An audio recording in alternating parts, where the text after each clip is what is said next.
All right, what's up? Welcome in to Snuffing Torches Survivor Season 50, Episode 5 recap.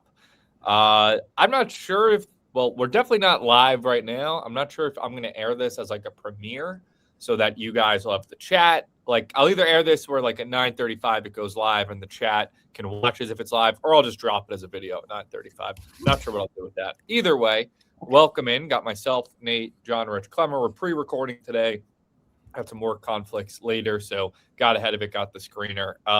Let me start by saying I love this episode of Survivor. I thought it was one of my favorite episodes in years. I don't know if I'm maybe being overreactionary. Maybe I was just in the right mindset for it this morning. But to me, it was like, obviously it's not the craziest votes of all time, but I thought there was so much good stuff, so many good character moments, so much good storytelling, good challenge, good tribals. I just loved this episode from start to finish. It was good. It was fine. It was a good episode. I would say it was in like I think it's like 30% of Survivor episodes are better than this. I don't really understand. This is one of the best ones you've ever Okay, seen. the background is Tommy texted, this is one of the best Survivor episodes of all time. And that's you set me up for something. That's fair.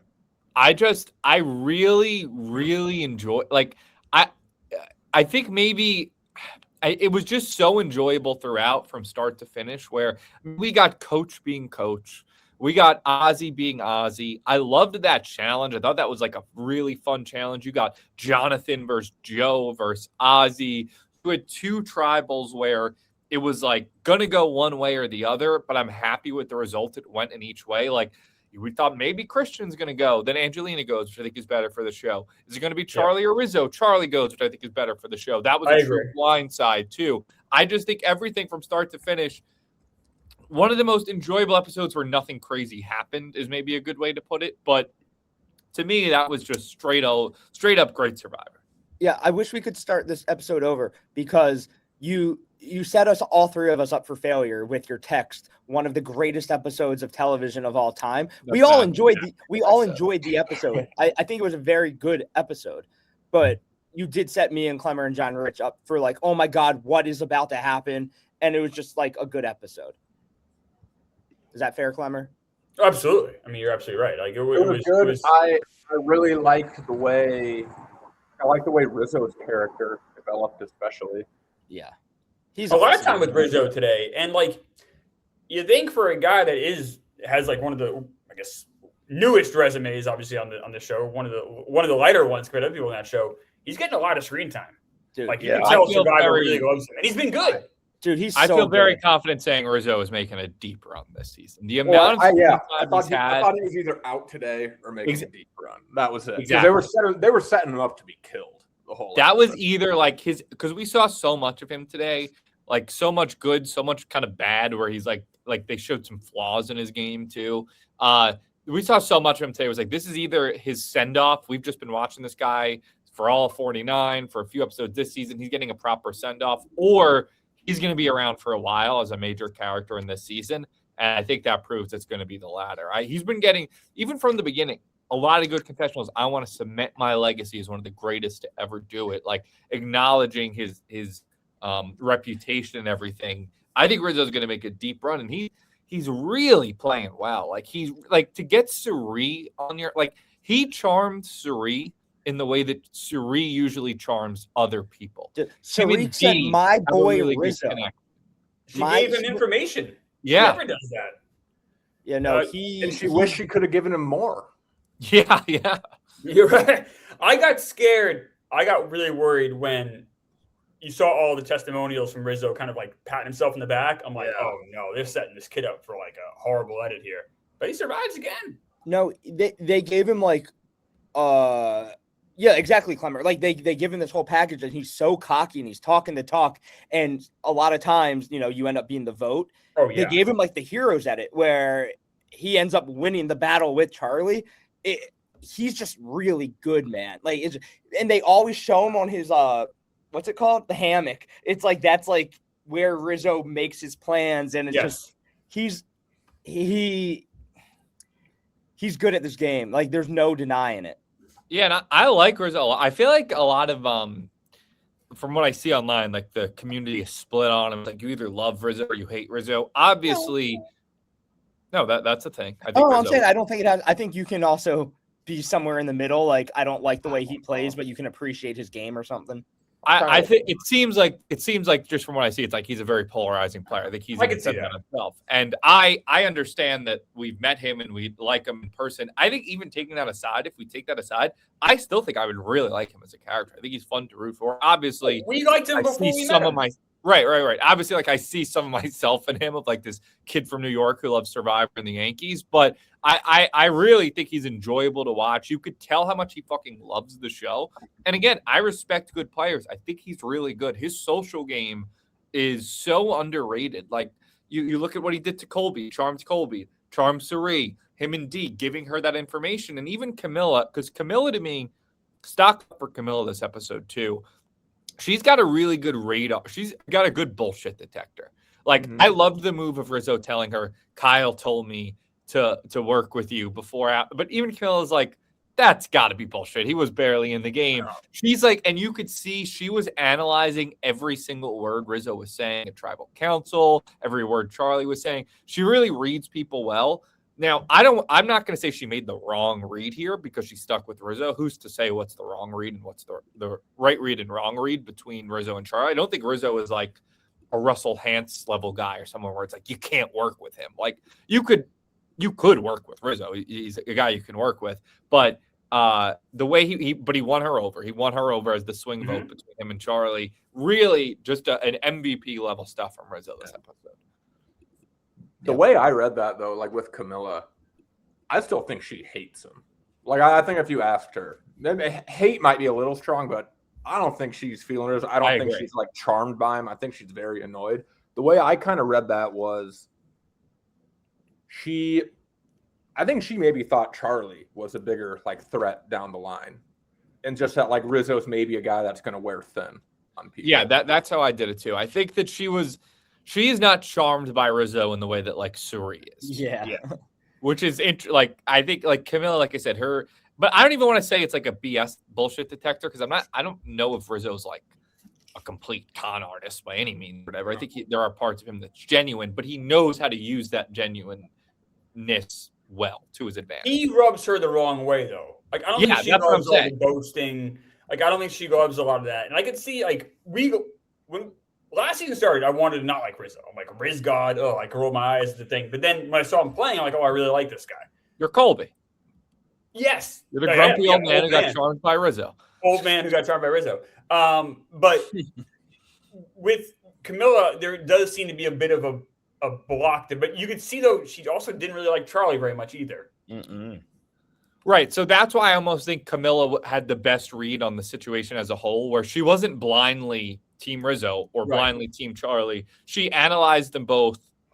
She ended up voting out Charlie, but is still wary of Rizzo, which I think is the perfect spot to be in. Her facial expressions say it all. Like she sniffs it out. I wrote down Camilla hates Rizzo also. Like she sniffs it out. She understands like the game is bigger than the little things. Like she's like I really like how Camilla plays. She's so calculated, so smart. Nothing gets past her.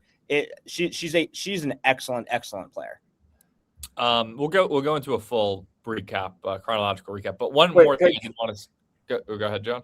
Sorry, I was going to say just one more thing about that too. I like the underlying, I guess not really a storyline, but how none of them know how Rizzo played. So Charlie had that one confessional when he thought he might just be lying about like all the things he did. And I was kind of thinking like, you're going to go watch that back and be like, yeah, Rizzo was kind of right. Like, and also Rizzo really didn't backstab his number one.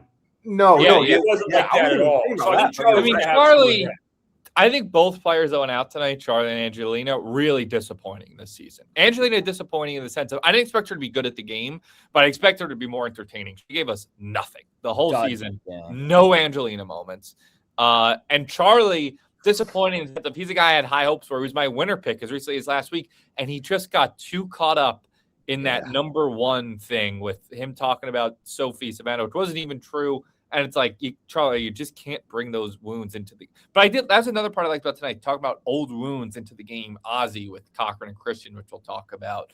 And I wanted to say one other thing because I know, we got on Jeff for rapping Zach Brown. Another reason I like the episode, I fucking loved those impressions. Those were like incredible impressions.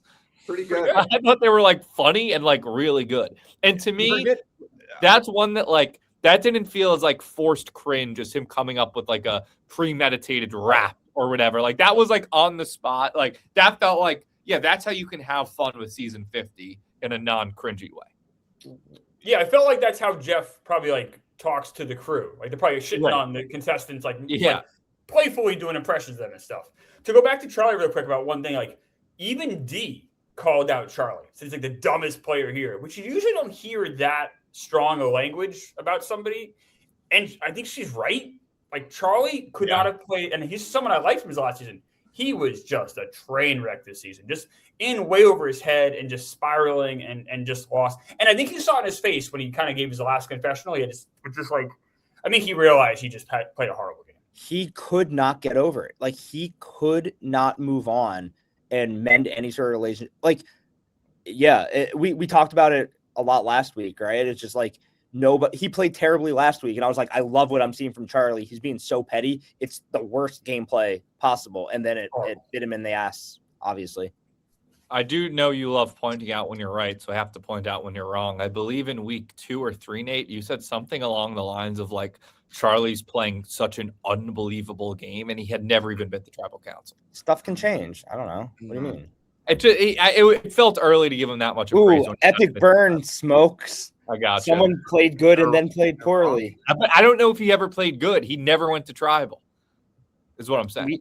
We all here agree Charlie is sharp. Riz God got the best of him. Riz God got the best of him, and like his own PTSD got the best of him with the Maria stuff. All right, okay, go. We'll get to it. From the top, we joined that tribe after last week's vote out of Mike White. And so this tribe, we've got Aussie, Christian, Emily Flippin, Angelina, and Stephanie. Aussie versus Christian is kind of the story here, right? Where Ozzie's mad he was left out of that vote. And this was another thing I liked. I loved the edit where it was like Aussie is sort of looking at Christian like he's Cochran, and they're doing a flashback, and he's kind of saying the same exact things. Like, it has nothing to do with you personally. It's all about the game. And Christian's being like, listen, it was all me. Aussie wants him out. I got to be honest. So, and the next day, Ozzie's meditating. He says he feels better. I was being childish, but I'll remember it. Christian the whole time is like, Ozzie's such a baby. Ozzie's such a baby. He's got to get over it. I'm kind of more with Aussie here. Like I think like Christian, like it wasn't great gameplay from Aussie. Like he should have pretended like he cared less, and he did the next day. But for like Christian, you just blindsided your ally. Like you blindsided Aussie in that last vote. You blindsided someone he was working closely with, and now he's a baby just because he's not like kissing your feet, Christian. I kind of liked how Aussie came off here more than Christian personally this whole episode. Talk about someone being wrong. I was wrong last week. I said Aussie was washed up. Aussie did awesome in the challenge. He held his own with the best of the best, Jonathan. And then I really liked his social game today. Think about what he did today. Not only did I think he handled that pretty well, honestly, and I was on his side of this. Also, like he wound up getting the shot in the dark from Christian for no reason. He just basically just like took that from him for nothing. Like Aussie had his best week that I could remember, or best episode in a long time. I give a lot of credit to Aussie today. I'll say this about Aussie and Christian. Sorry, last week he goes, he didn't really care if Aussie was in on the vote or not. He says, I'll just deal with that later. He knew it was going to be an issue, and he dealt with it. He knew Aussie was going to be a baby about it, and I thought Christian handled it well, knowing that like what he did was so detrimental to Aussie's game. And I can't remember. I didn't write it down. There was a woman who was like, it happens out here, Survivor. Why is Aussie being such a baby about it? He must have been throwing, tantrum for a bit for other people to be like, this guy got to get over it at some point. It's Survivor. Like, people get blindsided. Yeah, I'm sure it was worse, but I almost think it's the way, I don't know, like, and again, we're seeing such a small sliver of everything that happened on the island, but it just felt like Christian was almost being dismissed, not to Aussie, but in confessional stuff, he was almost being dismissive of like, why is this guy so upset about it? Like, I don't know. if I was, and also like Christian, that's on you to realize who you're playing with. Aussie is an old school player. He's not a guy who just played on season 44 that's going to be game body. He's got these scars, as they talked about. He's got emotions, and you have to be aware of that. And it proves, I think it was last week where I said Christian should have voted out Aussie last night, actually. That's who I thought that Christian should have voted out last episode. I think that proves it well this time because Aussie's now good. And what Aussie did tonight was, Christian has essentially ran every vote. Every tribal he's been to, Christian has run the vote. Aussie ran the vote in this one. Aussie ran this vote. Wrong. Oscar ran the vote. Oscar ran the vote. He said it was like it's Christian or Angelina. Like he is the one that had the power. And credit actually to Christian for realizing it, because I think him giving up that shot in the dark was him metaphorically and physically handing over the power of the tribe to like, you are the one making the call here tonight. Yeah. Go ahead. Sorry, I was going to say, in the end, I think what Aussie did, like that was good for his game. Like that was a really good episode for Aussie. But I do think like in Christian's defense, because I say this stuff all the time. Like if you're like looking at the situation objectively, like it probably was better for both of them that Christian just left him out of the vote last week and then just dealt with it later. Like, yeah, like that Aussie's not at risk of like lying to people. Aussie said that. Like, yeah, Aussie's like, I guess if you told me, I would have blown it up. So you're right. Yeah, exactly. So they're kind of on the same side, I guess. Like I think Christian made the right move, and then Aussie just kind of, I guess he got mad, and then kind of did end up getting the power because of it. The shot in the dark thing is funny to me because Christian's very calculated, very smart, and Aussie is like, you must give me your dice so I can trust you again. Christian wouldn't have done it if he. I still think Christian has the upper hand here. It's like, oh, the baby wants the little toy to play with, and then he'll trust me again. Here, take my little dice. Like, I disagree. I don't think he does.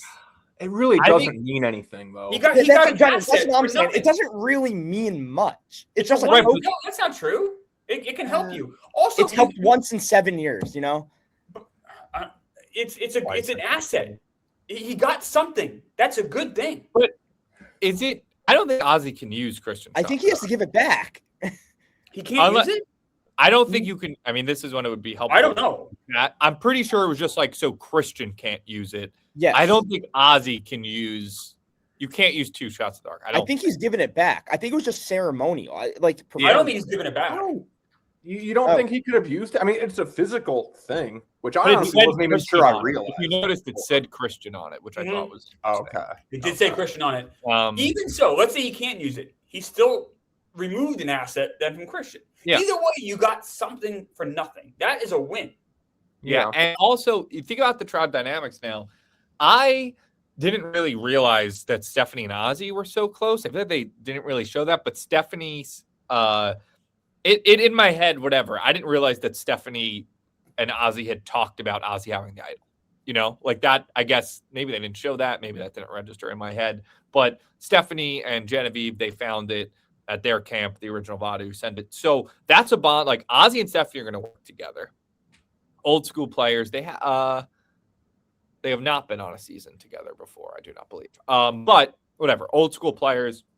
They're going to stick together. And then you have Christian and Emily, but Emily and Aussie do have a good alliance. And I liked Aussie going to Emily later in the episode and trying to turn on Christian. Now, it didn't work. Emily's still true allegiances, still kind of lie with Christian because she went and told Christian about it. But I think it's more likely that if it's Christian versus Aussie and they each have their one girl at their side, I think it's more likely Aussie can take Emily from Christian than is the Christian can take Stephanie from Aussie. I think I'd agree. Yeah, I think, yeah. It's hard to know, but yeah. Yeah. Anyway, keep going.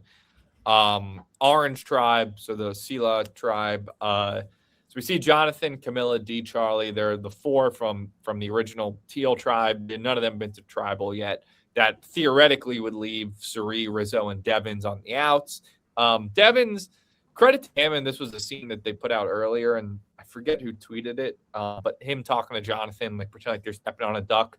Really good social game from Devins. I think he's a really good social player, just coming off as likable and self-deprecating and getting people to sort of want to work with him. But they're looking at Rizzo. They're like, Rizzo's kind of the devil. We don't know. However, D wants to work with Rizzo, and I think that her sort of backing for this is sound, where she's like, you're an unknown, I'm a winner. Like, those are both going to be two targets that are on our back when we're at the merge. How would you like to work with me, Cirie, and Camilla instead? D, credit to D. This is kind of the first we've got to see her do some gameplay this season because she hasn't been to tribal. Just a reminder of how good she is at the game. The fact that she's the only winner left, and we haven't even heard her name mentioned, is kind of a threat. I mean, granted, it's the first tribal she's been to. Impressive. I think this is, like, I love when Rizzo was like, I love working with strong, independent women. Like, this could be his Savannah or Sophie this year in D.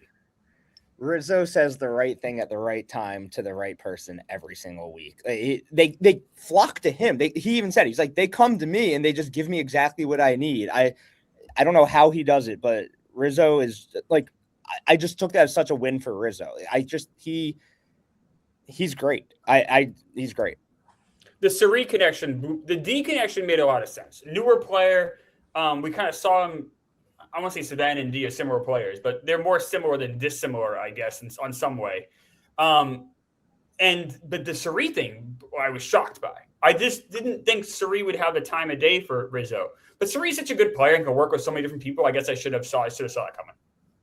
Yeah, and so Rizzo tells D about the Billie Eilish idol. He says he's got it. I believe she's the only person that he told that he actually has it. Correct. I believe nobody else knows that he actually has it, as much as he was more just bartering the information about the Billie Eilish idol, I think. But yeah, he's the only one he's doing publicity for Billie Eilish. Dude. With the amount he's bringing. The amount he's been mentioned is so funny. Billie Eilish. Oh my gosh, I love her. Oh, Billie Eilish. Oh my god. Yeah. I'm a huge fan. They never say idol. They only say Billie Eilish idol. They never say idol. Another thing I thought was interesting just at that camp was Rizzo sleeping in the boat. I wonder if that's have we seen people really sleep in the boat? I guess it kind of makes a lot of sense. Yeah. Then you don't have the bugs crawling on you, right? Dude, Charlie having this panic attack at like 5 a.m. and knocking on his boat to wake him up. Yeah, that was pathetic. Oh, crazy. Poor Charlie. He's like still thinking about Maria and Rizzo. He wakes and he's like, he basically says, I told Jonathan about the Billie Eilish idol that you told me about. Have you told anyone else? Rizzo now is like, all right, clearly Charlie is not someone I can trust. It's Operation Bad Blood. We got to get Charlie out. D's like, this Charlie guy is so dumb. What's going on here? He's out there spreading information. And also another great thing. So it is such an interesting part of the game where it's like, you kind of want to keep your secrets like old school. Like Cirie is like, I'm not a believer in telling everyone every advantage I have, but bartering information is a good way to gain trust. So when Rizzo goes to Camilla and tells her about the Billie Eilish idol, she's like, wow, thank you. And then an hour or 2 hours later, we don't know in the edit what it actually was, Charlie goes to Camilla and Camilla's like, nah, Rizzo told me already. Charlie plays the game too slow. I can't work with him. I'd rather work with Rizzo. So I think it was the right move by Rizzo he didn't tell everyone that he has it, but he told them that he knows what it is, which I think is really smart by him. It bought trust. It bought a lot of trust. And he is, I will say, we talked about it, Nate, I think you brought it up. Rizzo always seems to know the right thing to say to somebody. He also has really good timing. He knows when to say the right thing to somebody. Yes. And that can make the difference. And I think it made the difference in the last season for him to go so far. And he's doing a great job here. He is such an unusual player here because he's so enthusiastic and so young compared to a lot of these guys. But man, he's good at just sticking around. I give him a ton of credit. You know what I thought an interesting line was? I believe it was D. So Rizzo tells her something, and then Charlie tells her something later, and she said he just plays so slow. And I thought that was an interesting thing where it's like I wasn't even positive what she meant because the timeline could only be 12 hours, but she was just like pissed off that someone she thought she was aligned with was just like playing too slow for her. I just thought that was an interesting line. Yeah, I clocked that too. Clock. I thought it was like a new era type thing of like, you got to play fast. Like, part of me is almost like, I'd almost rather play with someone who's playing slower because they're less likely to make a move on me. But yeah, it just depends on is it just the withholding of the information that she wanted sooner? Is that all? Yes, so maybe it was a break. Like, you should. Yeah, I just thought it was a cool line. I don't know. I never thought about it like that.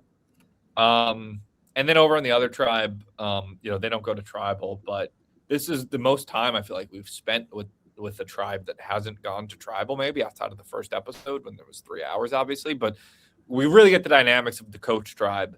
Yeah. And, when I talk about why I love this episode so much, I'm just such a coach guy. I think we all are, right, in this group, maybe. Or you're less. That's right. I knew there was somebody who's not. I think he is. I think he's one of the greatest casting finds in the history of reality television. He proved it again tonight. He's calling himself the Tide Walker this time because he's going around the obstacles instead of crashing through them. He tells Joe he's his number one. He's giving Joe what Joe's nickname was, the Stone Bell. Colby is the Oak-bound warrior. Like it was classic coach. I also love the dichotomy in how the two, like, me too. Like Colby, like, was kind of laughing it off. Like he was trying to like bite his tongue from laughing. Yeah, like he was having fun with it. He's like, "Oh yeah, I'm the Oakland Warrior." Joe took this as the most serious thing. He was like, "Yes, coach, I am Stone Bell. I will work with you for the rest of time, for eternity." It just shows how like Joe is like just so like, I don't know if dumb's the right word, but he's so like he's not a dumb guy, but he's so you could get him on your side by just talking about honor and integrity. And he was the perfect guy for that. Like, to be susceptible and to take that seriously. Like, he was the perfect guy to do that. Joe was created in a lab to be a coach ally. Like, Joe is the perfect guy for coach to work with. Like, honor, integrity, bigger than the game. And the funny thing is, coach says all that. He's on the villains tribe in season 20. Like, he's like blindsides Aussie in that season. Like, and I pray and I hope, because they've been building this Coach Joe storyline for a little bit of like Coach and Joe being like, we're going to be bonded by honor and integrity. I pray that this is setting up for a Coach blindside of Joe. That would be one of the like greatest things. That would be so good if Coach preaches honor and integrity to him the whole time, and then he just reverts back to classic Coach and backstabs him. I think would be awesome. But yeah, it was a Coach masterclass. He strikes me as a guy. I don't even know like a specific example, but like somebody who's like getting really into I don't know, like healing stuff, like being one with like God, nature, whatever. And then it gets to a point where like something goes against him and he just blows the fuck up and like snaps on everyone, and like that all goes out the window. He's a cult leader. Yeah, it just seems like in reality he's just like bottling shit up and like trying to mask it as like he's being this person. And then if something goes wrong, like I could just see him blowing up on somebody, which would be also very funny. Clemmer, our resident Coach hater, you weren't fascinated and entertained by that package tonight? I would say I'm a Coach hater. I'm more like ambivalent. I enjoyed not so much the Coach element, but like you said, Tommy, I love the fact that we get Joe's reaction and Colby's reaction, which is like it's just so stupid. But like one of them said, might have been Colby's, like, you guys got a lot of time here. You might as well have some fun with it. And like that is more entertaining conversation than you probably have with somebody else. So I appreciated how CBS did it, but sometimes the coachness of it all can wear on me. Yeah, but I think like you said, it's in the edit where it was like Coach is taking it seriously, but we're able to wink at the camera through Colby and be like, we know this is ridiculous. You know what helps with this season is there's so many interesting people that we're not getting coached to death. Like, there's been seasons where like I get coached out very quick, but like because there's so many other interesting people running around, it's actually getting him in small doses, which I really appreciate. And he still hasn't been to tribal yet, so like we're truly just getting him like around, just like being Coach. Says he's finally just being his full self now. And now though, for the Aubrey haters, Coach might save Aubrey. It seems like, which we don't like. Aubrey goes up. Which, by the way, Aubrey's like, because her and Tiffany are clearly on the outs. And she's like, I have a lot of respect for Genevieve, and it feels like she just wants me off this beach. The first episode, Genevieve tried to talk to you, and you like spit in her face, basically.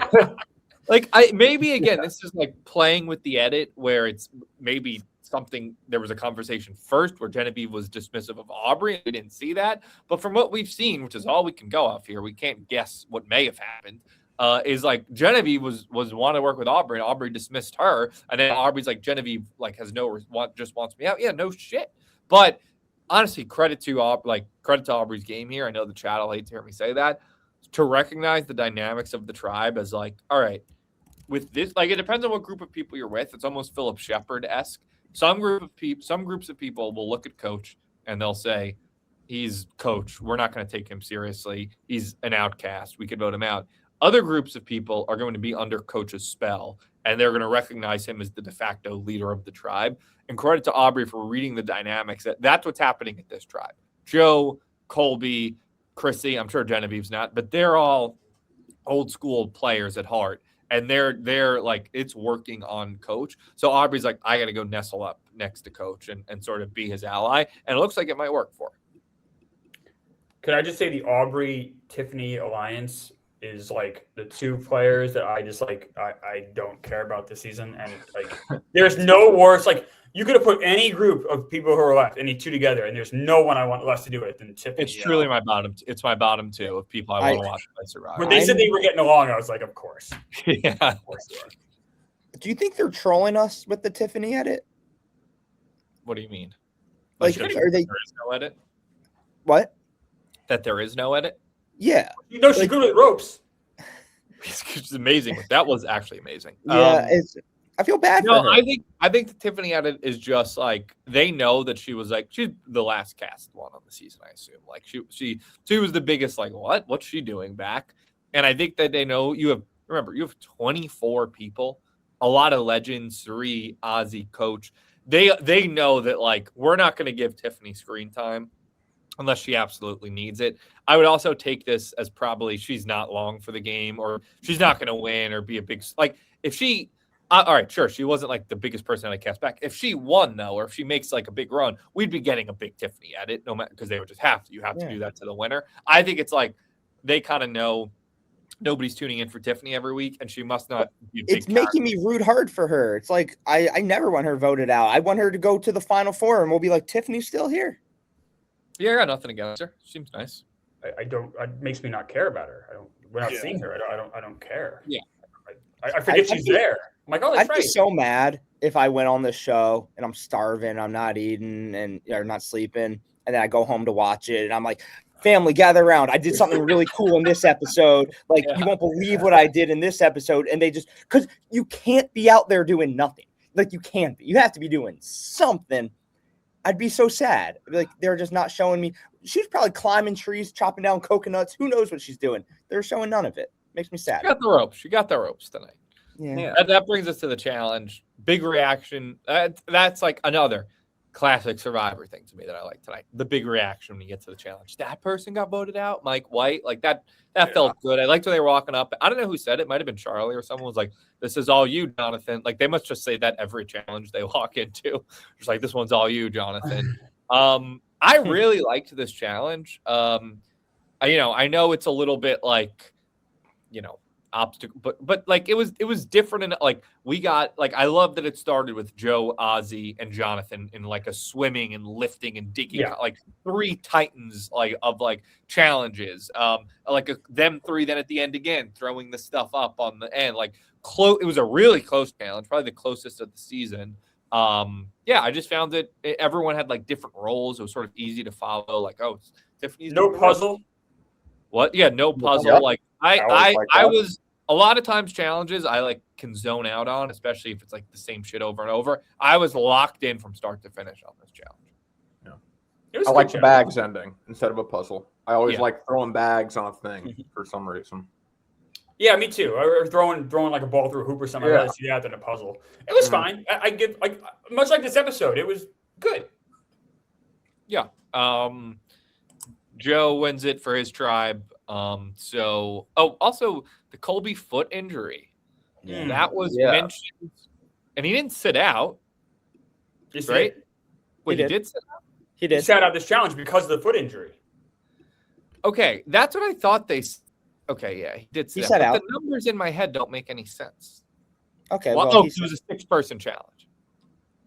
Wait, 2 people from each. 2 people had to sit out. Yeah.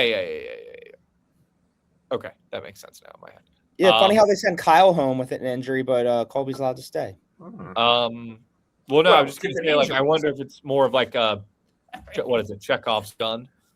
That's it. Kyle's Achilles was gonna blow or did blow. Like, yeah, those are 2. Colby might have a bruise on his foot. Like, we don't know what and I think that is it. You said that in a mocking tone, Nate, but I think it is Chekhov's gun, is it not? I Do don't you know what I'm talking about, Clever? Mm-hmm. I don't know what that is. Yeah, Chekhov's gun. The theory is if you see, and this is exactly right, Tommy. If a play has a gun in the first act, but the third act it has to go off. That's Right. Chekhov's So I gun. think it's almost like, oh, we're showing you this mention of Kobe's foot injury. This will be a factor later on.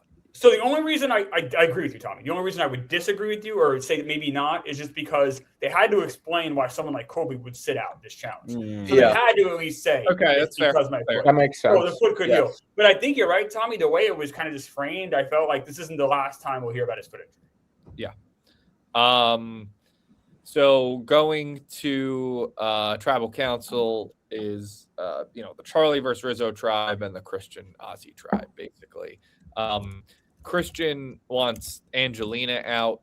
That's sort of his plan. Tell her that it's Stephanie. Everyone else vote Angelina. They're like, this should just be an easy vote, right? But Angelina's not sure she can trust it. And Aussie is still debating this blind side on Christian. Her and Stephanie are talking about it. Maybe we could get Emily on board. I like that Aussie, Oscar. I liked Oscar's pitch to Emily of like, hey, everyone expects you and Christian to be a duo together. And like, you're going to be viewed as a dangerous nerd duo together. Nobody's going to expect you to be working with me. So I should be your ally long-term. Again, Emily goes back to Christian and sort of tells him that Ozzie's gunning for him. But I like the effort here from because like what Ozzie's saying, I think is right. Aussie and Emily together, I think is a more unexpected and therefore maybe dangerous duo than Emily and Christian. And also, Ozzie's a great shield for Emily. My issue is, though, neither can play the social game very well. Emily's a mess. I don't know if he's particularly likable. Aussie just doesn't. Today, excluding this episode at least, Aussie's usually a train wreck socially. I actually don't think it's a great mix. I didn't particularly love it, but. Yeah, maybe unexpected is more what I'm going for. I guess we don't know how good it'll be. I don't think any of them are good socially. Yeah, I don't think this was like this great Aussie social episode. He threw a temper tantrum and then he like tried to like bribe, or I don't know if that's the correct word, Christian for his trust back with a shot in the dark. Not like he was like maneuvering through some social maze. It worked for him today. I'll say this. The episode started with Aussie being blindsided by the last vote, and the episode ended with Aussie being in control of the tribe vote tonight. Yeah. You're not wrong. It's a pretty good episode for Aussie. You're not wrong. Some stuff is circumstantial, but you're not wrong. Yeah, I'm just saying if you look at it from in that just very black and white A to B. Aussie did he like what's it? Stumbled upward, whatever that fucking phrase is. Failing upwards. Failing upwards. Yeah. They definitely had like I disagree with the failing. I think he actually handled the situation where you walk in, you're the guy that you want to work with is gone. You weren't even in on the vote. And then you can turn it around like that. I don't know. Like, I'm not an Aussie guy at all, but hats off. It was mature of Aussie to not Charlie himself by being like, Christian fucked me. Now I need to get Christian. Even though he did say that out loud at one point, he did come back down to Oscar, then took over for Aussie. He came back down to earth. He did have to do the whole shot in the dark maneuver, but fine. I would say it was neutral for Aussie. But look at that dichotomy, though, between a guy that you wouldn't expect. You would never expect Charlie to have a worse social game than Aussie. Yeah, no, you're correct. Yeah, I mean, Charlie. That's what I think we saw Aussie go through like a very natural cycle of like human emotion where it was like he gets back, he's pissed, he's throwing a temper tantrum, right? He just lost an ally, he's blindsided. Next morning, swings to the total opposite, 180. He's meditating. He goes up to Christian. I forgive you, brother. Yeah, it's like you remember Animorphs? Like the thing you would morph into into a animal, like a human into an animal. Like Aussie morphed into Oscar, like by meditating and calming down. Right, but then he ended up somewhere in the middle where he went back from like, okay, maybe I should be targeting Christian, not because just this like blind vendetta, but maybe it's because Christian's really good at this game. He's leading. He said like Christian is running every vote. Like I think Aussie targeting Christian is it might be out of pettiness, but it is also the right strategic move for Aussie. No, yeah, Christian's. It is like this. It is like the 7 stages of grief. It's like anger, bargaining. He bargained with about the the dark, and then eventually it leads to acceptance. Denial that he'll never be on White Lotus. That's right. I was really upset about that. And the rest of the tribe, they respect Aussie enough that I feel like when he's like mad and angry and maybe a little bit irrational, it kind of works for him. Like they don't want him to be that. Like if that was a person they respected less than Aussie, they probably would have been like, "Fuck this guy, like you're gone." So for Aussie that worked. For Oscar that worked. Christian even said in one of his confessionals, he's like, I have to remember that like Ozzy has, not only does he have like experiences from being his 5th time playing, he's got scars. Like he's got open wounds, and like some stuff is gonna reopen those wounds, and you have to be acknowledging of that. And like, you know, we're talking about open wounds. Like I like that being a theme for a returning season like this, of people having these things that bother them from their original seasons. And we've sort of seen 2 ways of Ozzy. He's dealing with it maybe a little bit better than a guy like Charlie, who let it affect him so much that it literally got him kicked out of the game. All right, let's wrap up. By the way, this episode was called Open Wounds. Oh, love that. It was. And I thought it was really astute. Christian has had a couple moments this season. He's a smart guy where he's like kind of like had a really interesting perspective. That's like, oh, that nails it. Oh, yeah. Even from, I don't know if you guys saw his preseason interview, if we talked about where he broke up the 24 cast members into 4 different groups of like your. Yeah, we talked about that. Narrate, whatever. Like his awareness of like social dynamics or whatever, I think is maybe second to none this season. But yeah, that tribe, I'm trying to think anything else. That was the tribal where Jeff was doing impressions. Again, I really thought he killed all 3. Colby, very good impressions. And forget he's probably got like very professional acting training and stuff. Yeah. And Angelina goes back. Oh, and that's all right. Another thing I loved about the episode, we're talking full circle moments. Angelina giving the jacket back, I thought was like a great little wink back at the camera. Her most iconic moments begging for Natalie's jacket in her season. I liked that. As a final send off to Angelina, let me say this: complete dud this season.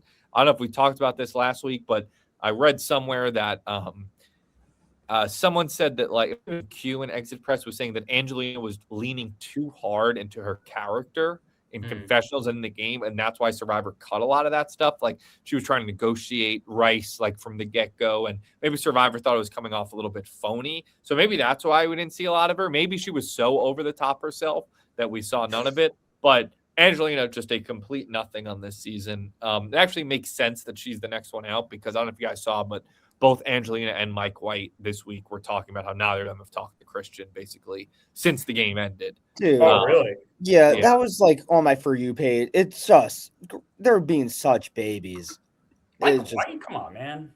Like, you got real shit going on. Like, what are you doing? You care about that much about this? He wouldn't. I mean, like you should care about it, but like you shouldn't be like butthurt about it. So butthurt. Yeah. But yeah, Angelina, real disappointing showing from her. I thought. Any final words on Angelina? No. See it. Then and so I was gonna say, like, this was not, a blindside. Like, but it did, like, going into tribal, I really thought it was 50-50, Angelina or Christian at least. Like, I thought there was a chance that Christian was getting. So I liked that it felt like it could go either way. But I like that we lost. Like, okay, Christian going home is the bigger blindside. But for the sake of the rest of the season, I'd rather keep Christian than Angelina. I think it's a more engaging season of Christian than Angelina. So I was happy with the result. Other tribe, we have the Rizzo versus Charlie showdown. Rizzo and Suri, we talked about. I mean, I always think we need to talk about it more. The fact that Suri, who's this old school player who says she doesn't give up information, gave up that information to Charlie that she has, to Rizzo, that she has this extra vote. It just shows the charm Rizzo has. I know we're doing a lot of Rizzo sucking off this episode, but it's well deserved.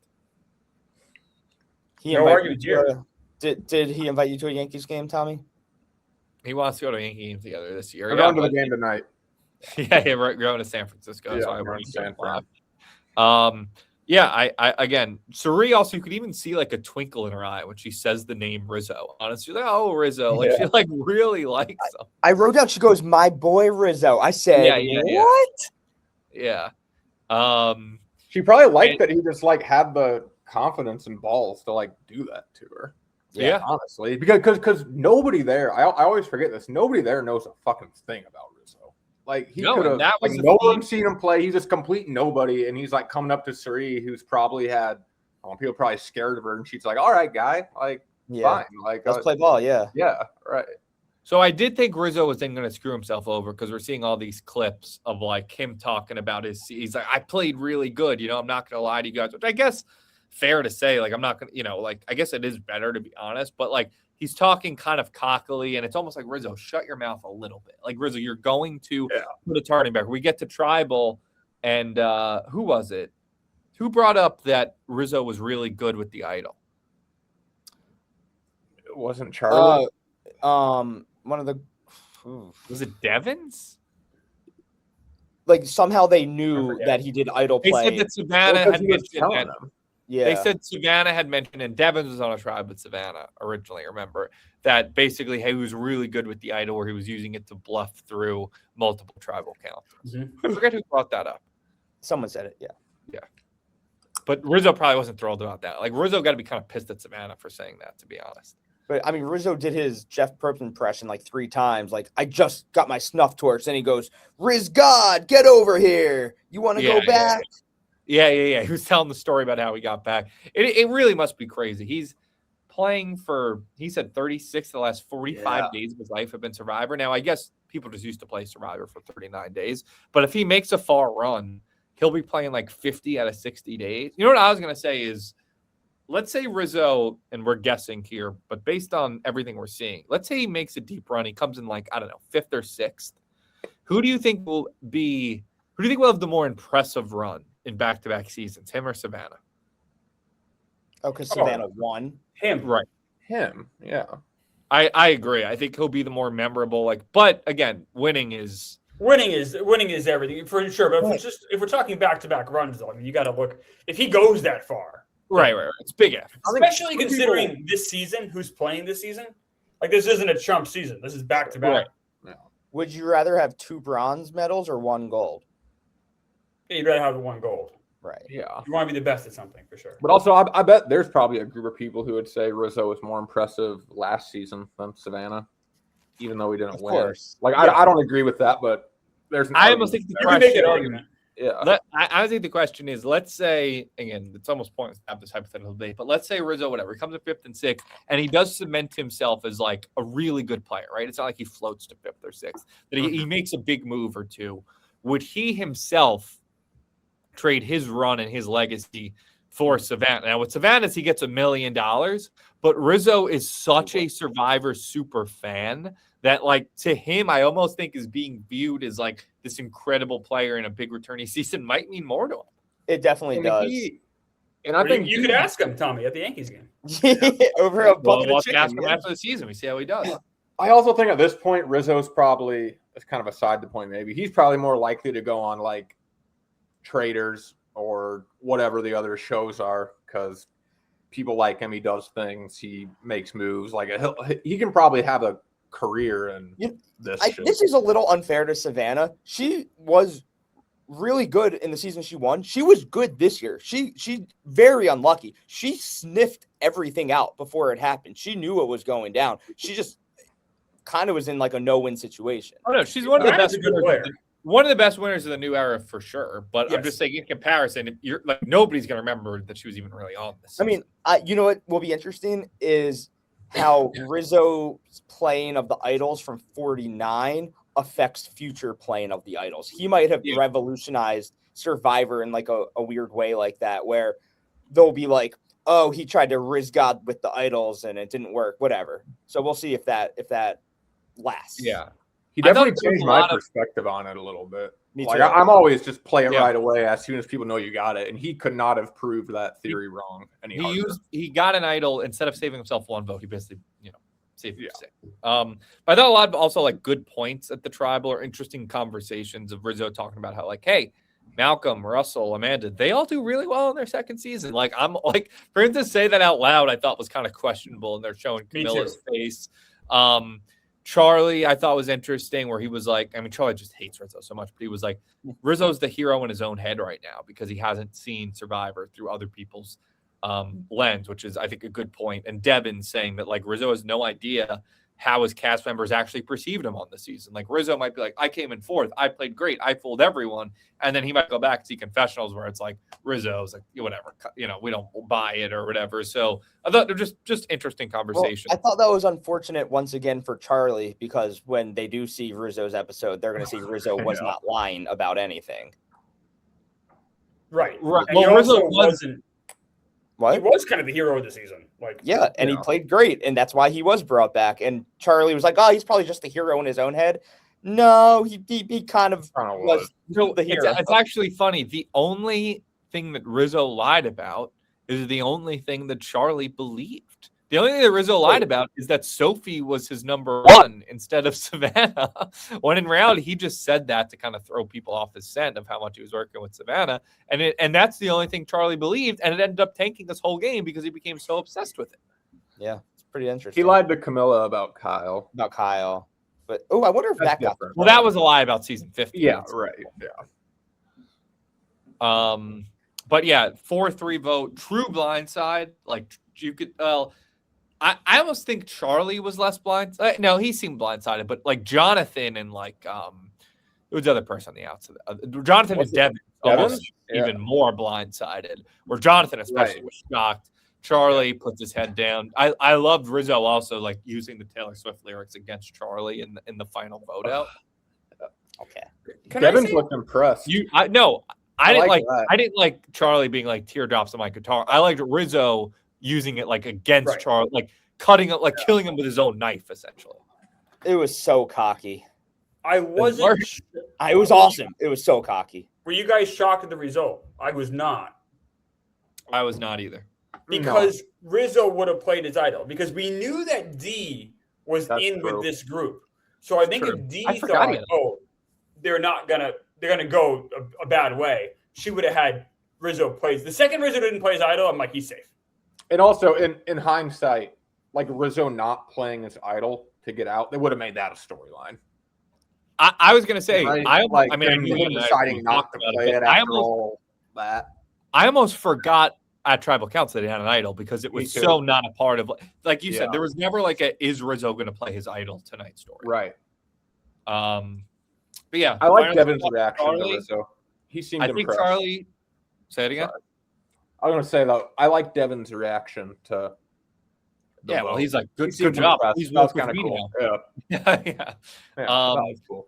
Charlie, again, likable guy, just didn't come off well this season. Didn't play great. Let his open wounds affect him too much. I do think Charlie's a guy where like you could drop him in any season, returning season of Survivor, and he's got a shot to make a run, but he's gotta fix his like PTSD.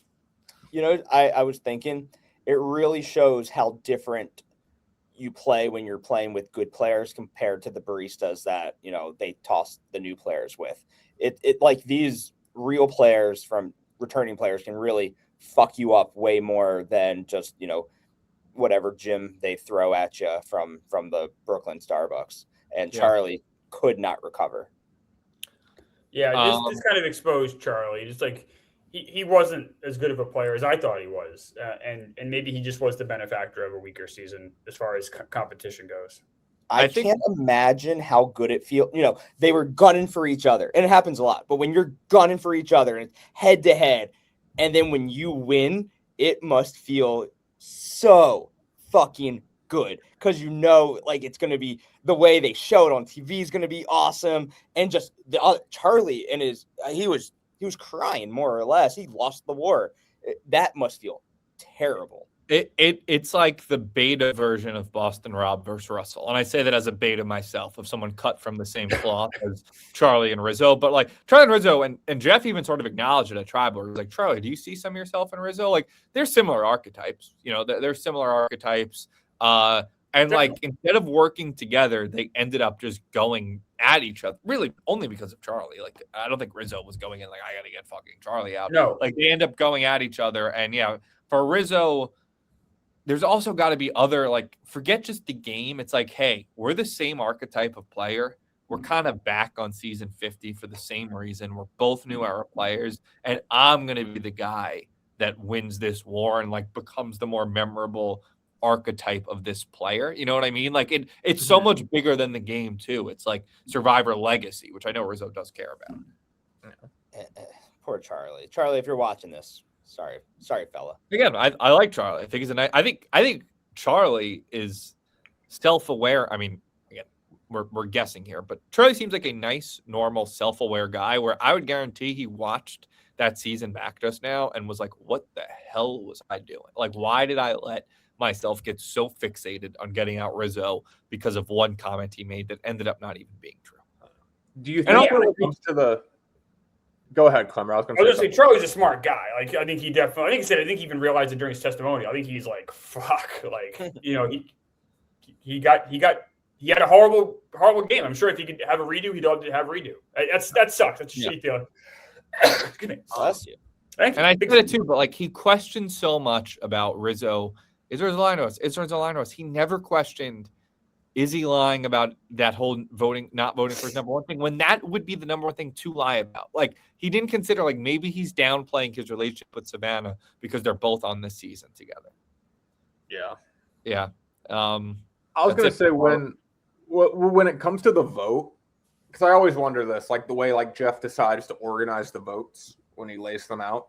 Do you think when Rizzo sees his name starting to come up first, he's like, fuck yes. Like, I know I got him, because like Jeff is going to do the thing where he flips it and Charlie gets all the last ones.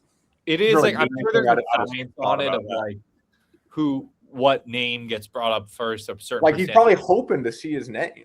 Yeah, unless it was going to be a unanimous 6-1 vote, but he knew that wasn't going to be the case. Anyway, that's it. Anything else from this episode before we do winners, jibs, and zeros? Do you feel a little less that it's the greatest episode of all time, Tommy? A little bit.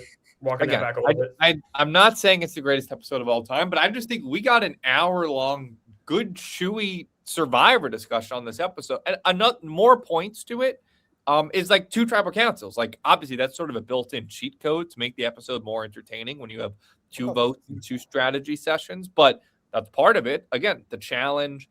And just I think, you know what, Clemmer? It's almost like Superman 4. The Quest for Peace. Shout out Super Critics. Way better, obviously, episode. But like, remember, there were a lot of little things in Superman 4 that I said I liked. Wow, Clark, why do you never fly? Why do there no flight? Many dumb things, yes. For you. Like, no pain, no gain. Things like that. Like, just a lot of really good little Survivor moments. The Angelina jacket, Jeff impressions, the challenge like head to head, the flashback of Christian, Aussie, Cochran. Just a lot of little stuff that I like that I think made a damn good hour and a half of television. You said that's one of the best Survivor episodes I've ever seen. I assume you want to walk that back a little bit. It's one of the best. I didn't give a number. It could be one of the 200 best. It could be one of the. This podcast made me side with Tommy a little more. Thank you. It might have been one of the better produced. Like the producers made the most out of what they had to work with. Fair. Yeah. It was a good episode of Survivor. Tommy's an idiot. I think it was a great episode. We got Aussie and Jonathan going head to head, diving off fucking platforms. And Joe. Like, and Joe, yeah. Are we gonna see, because they gave a little like teaser for next week, are they all just merging? So yeah, that is crazy. I meant to bring that up. The scene for next week it's the merge. There's 17 people left. There is a caveat where it's Jeff says something like tonight is going to change Survivor forever. So I assume there is some twist. Do we think there's any chance they just straight up stole the fucking pink wedding from Survivor Barstool when they like vote a bunch of people out at one tribal council? Think about that. That would be wild. That would be crazy. We know Jeff watches Surviving.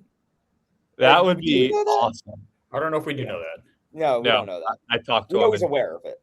He's aware of it. I'd be stunned if he's watched. I think Boston Rob did tell me he sent. What clip was it? Maybe it was Pink Wedding. Maybe it was something Mincy did. He sent something to Probst. I know. We know that he has seen a clip of the show. Well, yeah, I asked him about it. I said, so Surviving Barstool, blah blah blah. The way he answered it was like he's aware of it, but he doesn't watch, because he said I don't like to watch other shows and stuff, and like take ideas from them. But who knows if the pink wedding's coming? The only other thing I have is I love, and I'm not a Glazer. I will never put someone above anybody else. When they are openly just talking about how much better Jonathan is at challenges and how he's a cheat code and just the way he was just bulldozing through everything. My man Joe was dying out there. Dying. I mean, that was really hard. That Credit challenge. to Aussie. Aussie hung with Jonathan. Yeah. Hung with him. Not quite. I mean, a little behind him, but right there, man. That's pretty good. Yeah.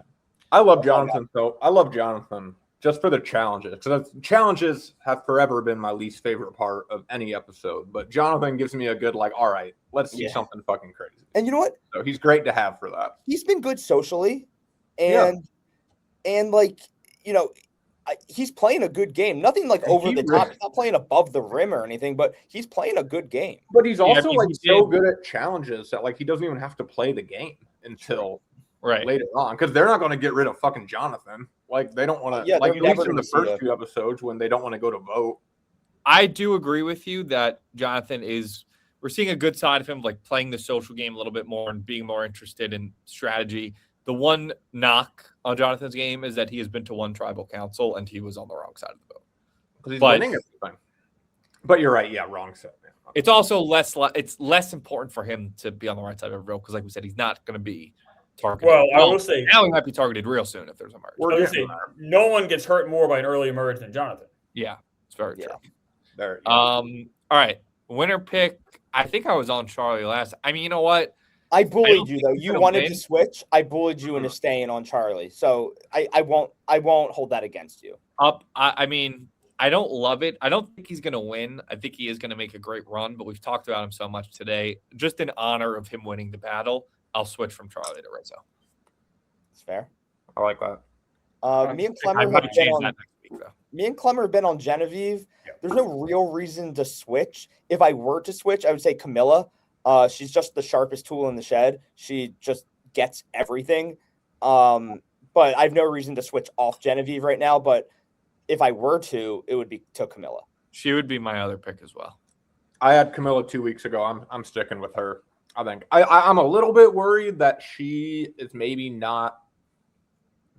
like a little bit too untrusting in certain situations that like she won't open herself up to, being in alliances, but whatever. We'll see. Just because she did kind of seem like openly be really anti Rizzo. So I wonder if that like body language might end up kind of. Well, I think she just sniffed out the lie, and she was like, "Well, this guy's clearly lying to me." But sometimes you got to kind of just play along with shit. And she did. I sometimes worry she won't do that. She doesn't take stuff personal, which I think is the most important thing you can do. Is not take stuff personal. This guy's lying to me. I'm going to stuff that down and use it later, but right now I'll go with it. Right. I would have a lot of trouble doing that. I hate when you know someone's lying to your face, like you just want to like get them out. I can't trust this person. Yeah. She just went with it because it'll help her game later and it doesn't hurt her game now. 0.0. I mean, we can really start narrowing down the field, to be honest with you. Like, if I have to make one pick, I don't think I've used him yet. And this might be a shocking pick because I bet a lot more people have him as a winner. Christian. I think Christian is, if we're looking from an edit perspective, he's getting way too big of an edit early in a season this big, to just really run from start to finish. He's been to every tribal council so far. I think that's going to take away on him eventually. Like, if we're looking at it from like just a statistical perspective, the more tribals you go to, the more likely you are to be voted out eventually. And, I think Aussie sort of flipped the game on him. He may not have a shot in the dark anymore. He's a really good player, but again, he's a guy that once you get down to 7-8 people are going to say, how about Christian's story? He's this, nerd who's been to every tribal, so likable. No one is going to want to go to the end with Christian, and you can't win if you don't go to the end. He doesn't blend in at all. Right. You have to blend in. There's no forgetting about Christian at any point. So that's a great way to put it. Yeah. My 0.0 is Tiffany. I think I chose Chrissy last week. Tiffany has no chance. I just assume that I've already used Tiffany, but yeah, she has no shot either. I don't know who I've used. Aubrey, she ain't winning. I mean, I feel like she hasn't had the worst edit so far, to be honest. She's not winning. I Listen, wouldn't pick Aubrey, but I hope not. She ain't winning. 0.0. I mean, she's not winning. Kirsty's not winning. Like, it's just they're not. Stephanie's not winning. I think Aussie's not winning. If I want to take Aussie's not winning. I mean, Cerie's probably. Yeah, I'm going with Aussie this week. If I could say a 0.0 that I think would be just an awesome TV moment if they won, Cerie and Aussie. I would just love to see Aussie win. I think. No, Aussie above Aussie and Cerie above Coach. I forgot. I was rolling with Cerie for my winner. I forgot. Yeah, you yeah. Yeah, I'm still rolling with Cerie. I forgot I made a Camilla case last week, but Cerie then Camilla. Cerie. I mean, for me, being an old head here, Colby winning would be pretty crazy. After finishing second to Tina that year, like that'd be crazy. Never forget, he was my preseason winner pick when we had Fishback on. I did choose him to win, Colby. And then jib cut. I'll go last because I have so many jibs that I liked the fucking cut of tonight that I don't even know where to start. So I'll go. I don't know last. if that's fair. I think you have to choose one. I'll start. I'm going to give my jib cut to Aussie, just because I was so wrong with him last week, and I really loved how he handled that situation going back to Tribal. I'm really, for the first time maybe ever of watching Aussie for how many years, I was like, you know what, Aussie? I was impressed with your social game tonight, and the physical game worked. Good for Aussie. I'm going to give my jib cut. I really want to give it to Tiffany because she just needs something. She could pull a rope in the challenge. Like, yeah. Poor Tiffany. I honestly feel bad. Best ever. But I mean, Jonathan could get one. But my true jib cut goes to Rizzo. I don't want to glaze Rizzo more. It's Tiffany. She did good in the challenge. Way to go, Tiffany. Yeah. Best rope ever, Jeff said. Also, Coach, very good in the challenge again. For one very small moment, I kind of liked because I agree with you, Nate. Like, I mean, I would give it to Rizzo. Rizzo is who? Yeah, I mean, he had the best. He had the best jib of the week. Rizzo's the episode MVP. Yeah, right. I liked Emily when just like Christian was like kind of freaking out to her, and she was just like, "Dude, like this is Survivor. Like, what do you expect to happen?" And so many, I think that so many times every episode I watched that, like, guys, this is like fucking Survivor. Like, what do you expect? So it was kind of nice to see somebody vocalize that. I'm torn here. Jeff could get it for impressions. The editors could get it for making it such a great episode. Coach can get it for being the Tide Walker. Connor, you see what's happening? Yeah, Coach. Fuck. Yeah, this is how Tommy gets on Survivor this week. So every week is a different Tommy thing. starts listing producers' names. This is it. He goes, "Yeah, shout out really Pat Van Wagenen. I really like Dan Smith's editing in the second act. And let me just say, shout out to the casting department. No, listen, I'm nothing if not fair. I didn't like the Zach Brown shit last week. I loved this episode. But if I have to pick one jib cut, you know what? I'm gonna give it to Camilla. It was like a good little reminder that Camilla's on this season. We haven't seen a lot of her. She hadn't been to Tribal. And a good reminder of, like, she's really good at the game. She's so good at reading people, sniffing through shit. So I'm going to give it to Camilla. Look how huge I look. Okay. Anything else we have from the episode? I got... No, excited for next week. Yeah. We should be back live next week. Hopefully this all worked out. I do have one thing. Subscribe. We're almost near 2K. We talked a lot about like just how great Rizzo played and like how him and playing with Cerie, and Cerie gave all the information. Don't forget though, Cerie was on the outs and she's like back in the game now. Like, and we can't sleep on like what she did for him, like giving the information. Like, he brought her back from the dead, and that's just Cerie being Cerie. Like, she finds a way, and she's so good at that. Like, the glaze we gave to Rizzo, we can half glaze that to Cerie for just like coming back to life. It's a really good point, and kind of to what John Rich said earlier about Christian, where it's like he's never a guy that can blend in. Cerie is somebody who should theoretically never be able to blend in because she's Cerie, but she does so well. Every time she's able to just sort of fade into the back, and I mean this as a compliment. She's able to fade into the background, people sort of forget that they forget that like voting her out is even an option.